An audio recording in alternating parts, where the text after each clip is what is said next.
Hi friends, எல்லோருக்கும் வணக்கம். எல்லோரும் எப்படி இருக்கீங்க? நல்லா இருக்கீங்களா? இன்றைக்கி அந்த கதையோட அடுத்த பகுதி தான் பார்க்க போகிறோம். அதுக்கு முன்னாடி நீங்கள் செய்ய வேண்டிய விஷயம் என்ன அப்படின்னு கேட்டிங்கன்னா, மறக்காமல் நம்ம இந்த சேனலை சப்ஸ்கிரைப் பண்ணிக்கோங்க. கீழே இருக்க பெல் பட்டனையும் கிளிக் பண்ணுங்கள். அப்போ தான் நான் போடுற வீடியோஸ் எல்லாமே உடனுக்குடனே உங்களுக்கு நோட்டிஃபிகேஷன்ஸில் வரும். ஸோ மறக்காமல் சேனலை சப்ஸ்கிரைப் பண்ணிவிட்டு வீடியோ பாருங்கள் ஃப்ரெண்ட்ஸ். வாங்க நம்ம கதைக்குள்ளே போகலாம்.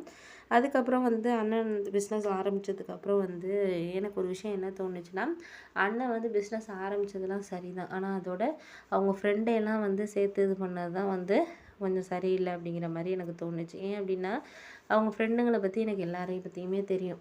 ஏன்னா நான் அவரோட காலேஜ் படிக்கிறதுலேருந்து அவங்க ஃப்ரெண்டுங்க எப்படி மூணு பேருமே எப்படி என்ன மாதிரி அப்படிங்கிறது எனக்கு எல்லாமே தெரியும்.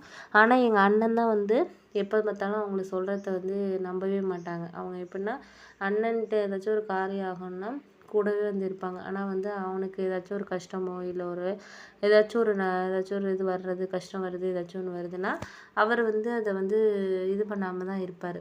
அதனால் முடிஞ்ச வரைக்கும் நான் என்ன யோசிக்கிறேன்னா, எதாக இருந்தாலும் நம்ம ஒரு சில விஷயங்களை மனசார நம்மளுக்கு தெரிஞ்சிச்சுன்னா அதை சொல்லிடணும். ஆனால் நான் அண்ணங்கிட்ட அவர் ஃப்ரெண்டுங்களை பற்றி சொன்னாலுமே அவர் நம்பவே மாட்டார். எப்போ பார்த்தாலும் என் ஃப்ரெண்டுங்களை குறை சொல்கிறது இப்போ வேலையாக போச்சு உனக்கு அப்படின்னு சொல்லிட்டு அவர் என்ன தான் திட்டுவார். எங்கள் அண்ணியும் சொல்லுவாங்க. ஏன்னா எங்கள் அண்ணிக்கும் ஓரளவு தெரியும் அவங்கள பற்றியெல்லாம், எந்தெந்த மாதிரி சூழ்நிலையில் என்ன மாதிரிலாம் நடந்துக்குவாங்க அப்படின்னு சொல்லிட்டு அவங்களுக்கும் நல்லாவே தெரியும். ஆனால் அதை அவர் கேட்குற மாதிரியான ஒரு சூழ்நிலையிலேயே இல்லாத மாதிரி தான் இருந்தார். சரி ஓகேன்னு சொல்லிட்டு நானும் எதுவும் சொல்லலை. சரி பார்த்துக்கலாம், நம்ம ஒரு சில விஷயங்களை நம்ம கொஞ்சம் சமாளிக்கிறதுங்கிறது கொஞ்சம் கஷ்டமான விஷயமா தான் இருக்கும், பார்த்துக்குவோம் அப்படிங்கிறதுனால நான் அந்த அளவுக்கு ஒன்றும் பேசிக்கலை சரி அப்படின்ட்டு.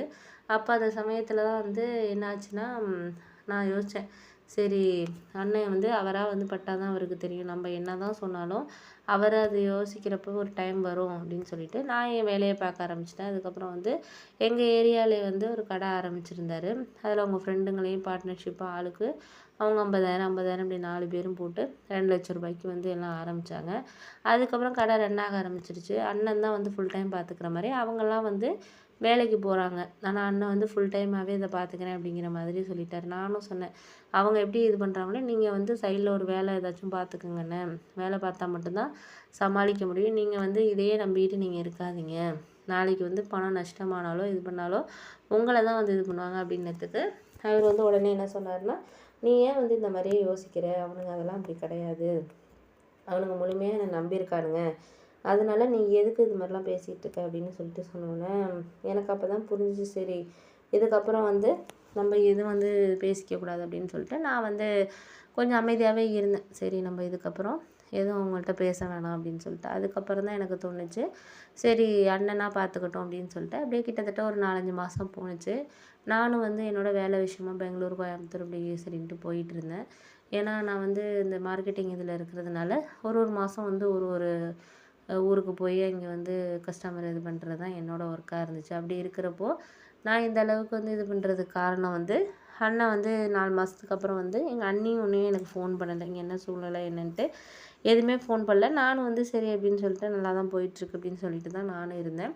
அதுக்கப்புறம் 4 மாதம் கழிச்சு ஊருக்கு வர்றப்போ என்ன சொல்கிறாங்கன்னா, அண்ணி என்னை பார்த்தோன்னே அழுக ஆரம்பிச்சிட்டாங்க. என்னப்பா அப்படின்னோடனே, எங்கள் அண்ணன் ஏதோ முடியாமல் ஹாஸ்பிட்டலில் இருக்கார் அப்படின்னோடனே எனக்கு ஒன்றுமே புரியலை. என்னடா இது, எதுவுமே சொல்லலை, அண்ணனை எதுவுமே சொல்லலை, இது பண்ணல, திடீர்னு ஹாஸ்பிட்டலில் இருக்காங்க அப்படின்னு சொல்லிட்டு சொல்கிறாங்களே, என்ன விஷயமா இருக்கும் அப்படின்னு சொல்லிட்டு எனக்கு ஒன்றுமே புரியாமல் அப்புறம் ஹாஸ்பிட்டல் போய் பார்த்ததுக்கப்புறம் தான் அண்ணன் ஏதோ அவரே பண்ணிக்கிட்டு இருக்காரு அப்படின்ட்டு அப்புறம் தான் தெரிஞ்சுச்சு.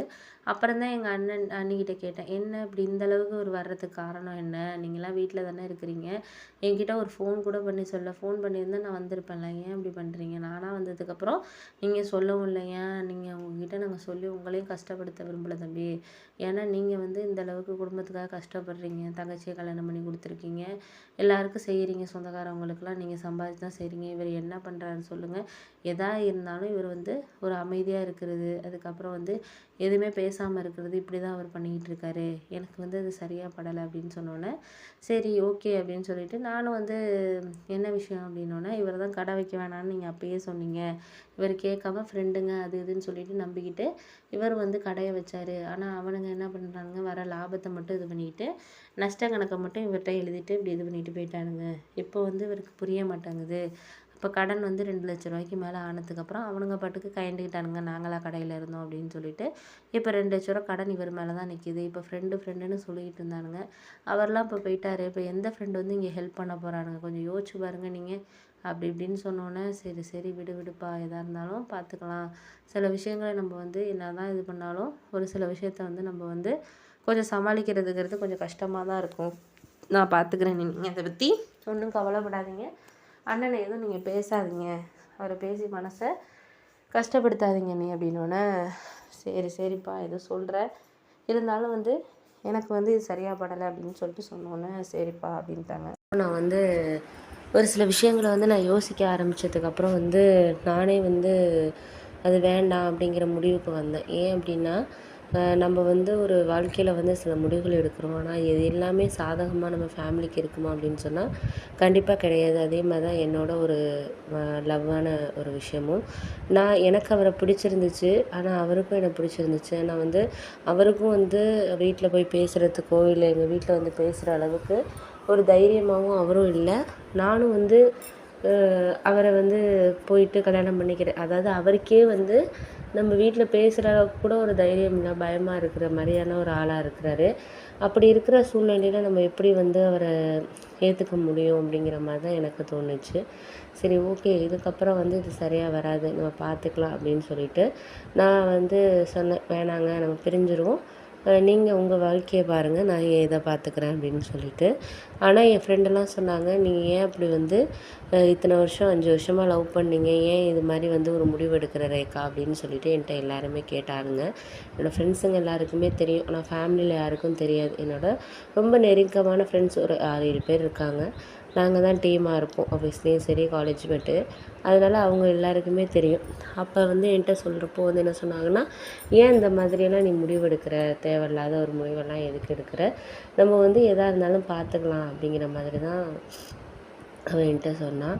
ஆனால் இருந்தாலும் வந்து அவர் வந்து இந்த விஷயத்தில் வந்து ஒரு நான் வந்து கண்டிப்பாக வந்து உங்கள் வீட்டில் பேசுகிறேன், நம்ம வந்து கல்யாணம் பண்ணிக்குவோம் அப்படிங்கிற ஒரு முடிவை தைரியமாக சொல்ல மாட்டேங்கிறாரு. அப்படி இருக்கிறப்போ நான் வந்து எப்படி வந்து அதை வந்து ஃபேமிலிகிட்ட கொண்டு போகிறது, அவங்க ஃபேமிலிகிட்ட எப்படி போய் இது பண்ணணும், அவங்க ஃபேமிலிகிட்டேயே அவர் சொல்கிறதுக்கு பயப்படுறாரு. எங்கள் அப்பா வந்து என்ன நினைப்பாரோ, அம்மா என்ன நினைப்பாரோ அப்படின்னு சொல்லிட்டு அவர் நினைக்கிறார். அப்படி இருக்கிற சூழ்நிலையில் நான் எப்படி வந்து அவங்க வீட்டை வந்து கன்வின்ஸ் பண்ணுவேன், எங்கள் வீட்டை கூட நான் கன்வின்ஸ் பண்ணுறேன்னு வந்து இருக்கட்டும், அவங்க வீட்டை எப்படி நான் வந்து இது பண்ண முடியும். இத்தனைக்கும் அவங்க தங்கச்சிக்கு இன்னும் கல்யாணம் ஆகலை, இன்னும் அவங்க தங்கச்சி இப்போ தான் காலேஜே படிச்சுக்கிட்டு இருக்குது. அவங்க அப்பா சொல்கிறாங்கன்னா, தங்கச்சி கல்யாணம் பண்ணி முடிச்சதுக்கப்புறம் தான் உனக்கு கல்யாணம் அப்படிங்கிறாங்களாம். ஆனால் எங்கள் வீட்டை பொறுத்தளவில் நான் வந்து மூத்த பொண்ணுங்கிறதுனால வந்து எனக்கு அப்புறம் வந்து ஒரு தம்பின்னு ஒரு தங்கச்சி இருக்காங்க. எனக்கு மேரேஜ் பண்ணால் தான் அதுக்கப்புறம் வந்து தம்பி ஒரு ஜாபுக்கு போவான், தங்கச்சி கல்யாணம் பண்ணும், பல இது ரெஸ்பான்சிபிலிட்டி இருக்குது. நானும் கிட்டத்தட்ட இப்போது 4-5 வருஷமாக வந்து ஒர்க் பண்ணிகிட்ருக்கேன். அப்படி இருக்கிறப்போ எங்கள் வீட்டில் அதை யோசிப்பாங்களா இல்லையா, இது மாதிரி பல விஷயங்கள் இருக்குது. அவங்க தங்கச்சி இப்போ தான் ஃபஸ்ட் இயர் காலேஜே படிக்குது, இன்னும் அது 3 வருஷம் படித்து அதுக்கப்புறம் ஒரு 2 இயர்ஸ் ஒர்க் பண்ணும், எப்படியும் ஒரு 5 இயர்ஸ் இல்லை ஒரு 3-4 இயர்ஸ்னாச்சும் ஆகும். அது வரைக்கும் எங்கள் வீட்டில் வெயிட் பண்ணுவாங்களா சொல்லு அப்படின்னு சொல்லிட்டு என் ஃப்ரெண்டுகிட்ட சொன்னப்போ, அதுவும் உண்மை தான், நீங்களாம் ஒரு முடிவெடுத்து உங்கள் மேரேஜை 2 ஃபேமிலின்னு பேசி சமாதானப்படுத்தி பண்ணால் மட்டும்தான் இது நடக்கும் அப்படிங்கிற மாதிரி என் ஃப்ரெண்டும் சொன்னான். அதுக்கு என்னடி பண்ணுறது, நம்ம வந்து என்ன தான் வந்து சொன்னாலுமே வந்து ஒரு சில விஷயங்கள் வந்து அதை ஏற்றுக்கிறதுங்கிறது அவங்களால வந்து கஷ்டமாக தான் இருக்குது. நம்மளுக்கு வந்து அந்தளவுக்கு இது வந்து சரியாக இருக்குமா அப்படின்னு சொல்லிட்டு எனக்கு தெரியலை அப்படின்னோடனே, சரி விடு பார்த்துக்கலாம் அப்படின்னு சொல்லிட்டு அதுக்கப்புறம் நானும் வந்து சொல்லிட்டேன் அவர்கிட்ட, நீங்கள் உங்கள் லைஃப்பை சூஸ் பண்ணுங்கள், நான் என் லைஃப்பை சூஸ் பண்ணிக்கிறேன் அப்படின்னு சொல்லிட்டு இருந்தேன். அதுக்கப்புறம் எங்கள் வீட்டில் வந்து மாப்பிள்ளை பார்க்க ஆரம்பித்தாங்க. மாப்பிள்ளை பார்க்க ஆரம்பித்தோன்னே வந்து எனக்கான அதில் வந்து விருப்பம் கிடையாது தான், இருந்தாலும் வந்து நம்ம அம்மா அப்பாவையும் வந்து அவங்களோட சந்தோஷத்தையும் வந்து நம்ம வேணாம் அப்படின்னு சொல்லிட்டு சொல்ல முடியாது. எதனால் சொல்கிறேன்னா, அவங்க வந்து நம்ம மேலே நம்பிக்கை வச்சு இவ்வளோ வருஷம் படிக்க வச்சு பண்ணி செஞ்சு இவ்வளோ இது பண்ணியிருக்காங்க. அப்படி இருக்கிற சூழ்நிலையில் அவங்கள நம்ம வந்து ஏமாத்துறது, ஏற்கனவே வந்து இவரை லவ் பண்ணி ஒரு 5 வருஷத்தில் கிட்டத்தட்ட அவங்க 1.5 வருஷமாகவே வந்து மேரேஜை பற்றி எங்கள் வீட்டில் பேசிகிட்டு இருக்காங்க. இருந்தாலும் வந்து நான் மேரேஜை வந்து வேணாம் அப்படின்னு சொல்லிட்டு இப்படியே சொல்லிக்கிட்டு இருந்தேன். இவர் வந்து ஒரு நம்பிக்கை வீட்டில் பேசுவார் அப்படிங்கிற ஒரு நம்பிக்கையில் தான் நான் இருந்தேன். ஆனால் வந்து அவர் வந்து பேசுகிற அளவுக்கு ஒரு தைரியமோ இல்லை வந்து பேசி வந்து இது பண்ணுற அளவுக்கு ஒரு இதாக எதுவுமே இல்லை அப்படின்னு தான் எனக்கு தோணும். அதனால் நான் வந்து சரி இதுக்கப்புறம் வந்து சரியாக வராது, நம்ம வந்து நம்ம முடிவை நம்ம தான் பார்த்துக்கணும் அப்படின்னு சொல்லிட்டு நான் அதுக்கப்புறம் அம்மா அப்பா முடிவுக்கே விட்டுட்டேன். நீங்கள் வந்து உங்கள் முடிவுலே இருக்கட்டும்மா, நான் வந்து இதுக்கப்புறம் இந்த முடிவில் வந்து எதுவுமே நான் தலையிடலை அப்படிங்கிற மாதிரி நீங்கள் மாப்பிள்ளை பாருங்கள் அப்படிங்கிற மாதிரி சொன்னேன். அவங்களும் சரி ஓகே நான் பார்க்குறேன் அப்படின்னு சொல்லிட்டு எங்கள் அம்மாவும் வந்து புரோக்கரு அவங்ககிட்டலாம் தெரிஞ்சவங்ககிட்டலாம் என்னோடய ஜாதகம் ஃபோட்டோலாம் கொடுத்து மாப்பிள்ளை வந்து பார்க்க சொல்லி வேலையை ஆரம்பிச்சிட்டாங்க. அவங்க அதை ஆரம்பித்து ஒரு வாரத்துலேயே வந்து ஒரு 2 மாப்பிள்ளை வந்தாங்க. அதில் ஒருத்தவங்கள வந்து அம்மா வந்து ஓகே இது வந்து சரியாக இருக்கும் அப்படிங்கிற மாதிரி சொன்னாங்க. அப்புறம் அப்பாவும் வந்து சரி நானும் அம்மாவும் போய் ஃபஸ்ட்டு பார்த்துட்டு வரோம், மாப்பிள்ளை வீடெலாம் பார்த்துட்டு வரோம், அதுக்கப்புறம் அவங்கள இங்கே வர சொல்லுவோம். ஏன்னா வந்து அவங்க அதில் போட்டிருக்க தகவல் உண்மையா என்னன்னு நம்ம தெரிஞ்சுக்கணும். இப்போ நிறைய இடத்துல வந்து பொய்யான தகவல் போட்டே வந்து இப்போ இது பண்ணுறாங்க அப்படின்னு சொன்னாங்க.